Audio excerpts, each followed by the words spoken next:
और शिक्षक भर्ती पर अब तक की सबसे बड़ी खबर सामने आ रही है। 2011 में एसटीटी पास अभ्यर्थी कर सकेंगे आवेदन। ये बड़ी खबर आपको बता रहे हैं। 2011 में जिन्होंने पास किया था वो सभी अभ्यर्थी आवेदन कर सकेंगे। 7वें चरण की शिक्षक बहाली में आवेदन कर सकेंगे। 37,440 पदों पर शिक्षक बहाली में आवेदन कर सकेंगे। आगे कई चरणों में बहाली की प्रक्रिया भी जारी रहेगी। 15 अगस्त तक छठे चरण की बहाली की प्रक्रिया पूरी की जाएगी और जितने भी अभ्यर्थी 2011 में उत्तीर्ण हुए हैं वो सभी इस बहाली प्रक्रिया की बहाली में अप्लाई कर सकेंगे।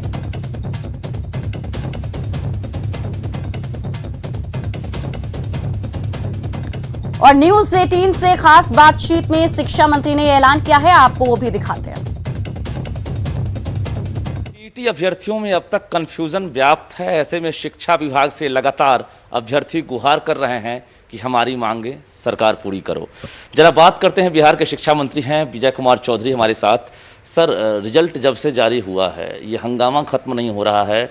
स्टूडेंट लगातार न्यूज़ 18 से गुहार कर रहे हैं, सरकार से गुहार कर रहे हैं कि उन्हें इंसाफ दीजिए। आखिर क्या लग रहा है, कहीं पर कोई गड़बड़ी तो नहीं हुई?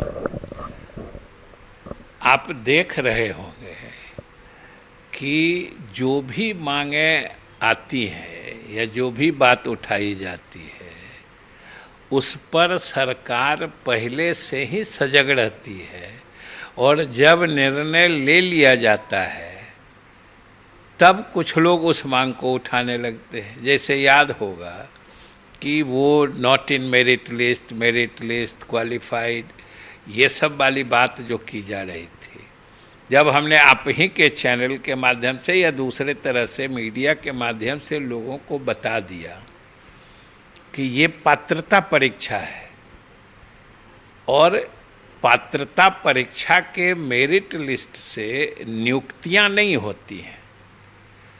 नियुक्ति के लिए मेरिट लिस्ट जो अलग अलग नियोजन इकाई है, वहाँ जब विज्ञापन निकाल के रिक्तियाँ प्रकाशित की जाएंगी, जो अभ्यर्थी इसमें पास किए हैं, उत्तीर्ण किए हैं या क्वालिफाई किए हैं, ये लोग उसमें आवेदन करेंगे इकाईवार और फिर उस इकाई द्वारा जितने भी अभ्यर्थी एक इकाई विशेष में आवेदन करेंगे उनके मेरिट और मार्क्स के आधार पर मेरिट लिस्ट वहाँ बनाएगी इकाईवार। जी, सवाल ये है कि आप कह रहे हैं पात्रता परीक्षा, जो अभ्यर्थी हैं वो कह रहे हैं ये कॉम्पिटिटिव एग्जाम है, तो ये कन्फ्यूजन क्यों नहीं खत्म हो रहा?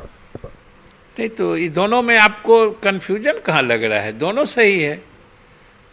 कंपटीशन से ही पात्रता परीक्षा ली जाती है। नियुक्ति और नियोजन, नियुक्ति नियोजन, और दोनों में फर्क ये समझना चाहिए कि नियुक्ति के लिए जो भी परीक्षाएं ली जाती हैं उसमें सीधे मेरिट लिस्ट के आधार पर ऊपर से जो जितनी नियुक्ति है उतने लोग ले लिए जाते हैं, शेष छूट जाते हैं। पात्रता परीक्षा जब होती है तो इसमें क्वालिफाइंग मार्क्स होता है, मतलब एक कट ऑफ मार्क्स है, उससे अधिक जिनको आया सब क्वालिफाई कर गए। इसमें सीट की या रिक्ति की कोई बात नहीं होती। और उससे भी बड़ी बात है कि अब तो मैंने जो कहते हैं once qualified for lifetime. जो आदमी एक बार पात्र बन गए शिक्षक बनने के या रिक्तियों के विरुद्ध आवेदन देने का हक या पात्रता उनमें आ गई, तो वो जब तक वो उम्र सीमा तक, मतलब उनकी उम्र सीमा बची है, तब तक वो आवेदन कर सकते हैं। सवाल, जो महिला अभ्यर्थी हैं, खासकर जो जनरल कोटि की महिलाएं हैं, वो 2011 में बता रही हैं कि उन्हें 45% में पास कर दिया गया था, लेकिन इस बार 2019 में जो आरक्षित कोटि की महिलाएं हैं सिर्फ उन्हें लाभ मिला है, बाकी महिलाएं जो हैं उन्हें वंचित कर दिया गया, उनसे 50% अंक की उम्मीद की जा रही है। वैसी अभी हमको कोई विधिवत सूचना नहीं मिली है और हमें जो जानकारी है उस हिसाब से पिछली दफ़ा जिस प्रकार हुआ था उसी प्रकार इस बार भी हुआ है। अगर कोई पिछली बार जो हुआ या इस बार जो हुआ उसमें दोनों फर्क का कोई मतलब डॉक्यूमेंट कोई कागज आता है तो उसको हम लोग देखेंगे। यानी अगर गाइडलाइन या जो रूल रेगुलेशन है 2011 का, उसमें अगर आरक्षित कोटि अनारक्षित कोटि की महिलाओं का अगर आपको दस्तावेज दिखा दिया जाए तो आप उन महिलाओं को हक देंगे? नहीं, स्वाभाविक रूप से अगर कुछ पीछे हुआ है तो उस चीज़ पर हम गौर जरूर करेंगे, हक देंगे, वो फैसला लेंगे नहीं लेंगे, लेकिन अगर कोई चीज़ पीछे हुई है तो हम लोग उस पर गौर जरूर करेंगे और वो किस परिस्थिति में हुआ है उस पर हम लोग जरूर कोई न कोई निर्णय लेंगे। एक और कंफ्यूजन है सर, बिहार बोर्ड ने जो रिजल्ट जारी किया है उसमें कोटिवार, श्रेणीवार या फिर विषयवार टोटल कितने स्टूडेंट पास किए हैं, ये टोटल चीज़ अभी जो है डार्क में रखा गया है। ये सब डेटा जो है ये कब सम्मिलित होकर आएगा? यही सब तो भ्रम जानबूझ के लोग क्रिएट कर देते हैं। ये भ्रम विषयवार, कोटिवार, मेरिटवार, अरे भाई ये तो जब नियुक्ति के लिए परीक्षा होती है, जब नियुक्ति की मेधा सूची बनती है तब ना ये विषयवार, कोटिवार और सब कुछ होता है।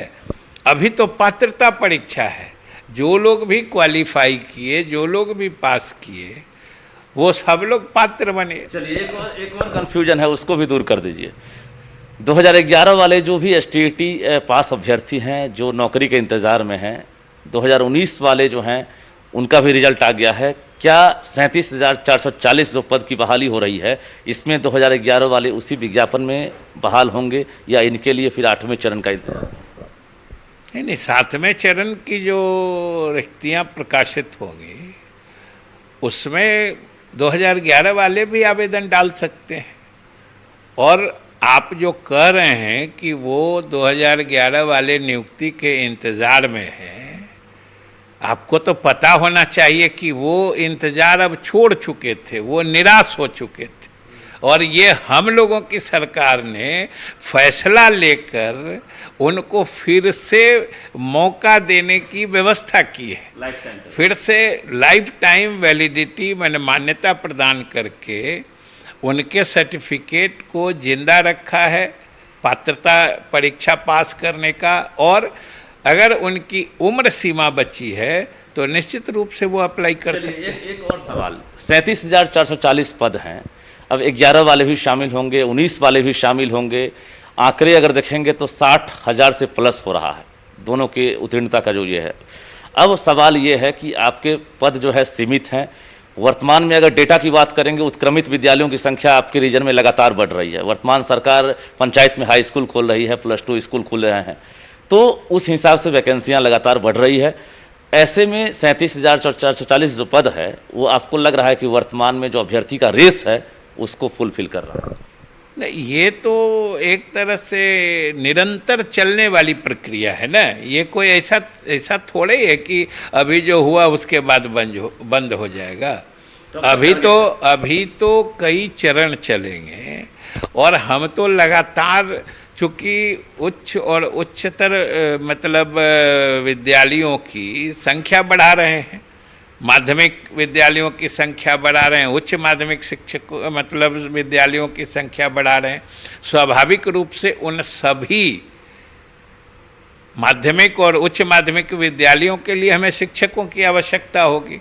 हम पद सृजित करके इनके लिए नियुक्ति और नियोजन का द्वार खोलते रहेंगे, इसलिए उनको आशावान रहना चाहिए। सुन भी रहे हैं। और आइए अब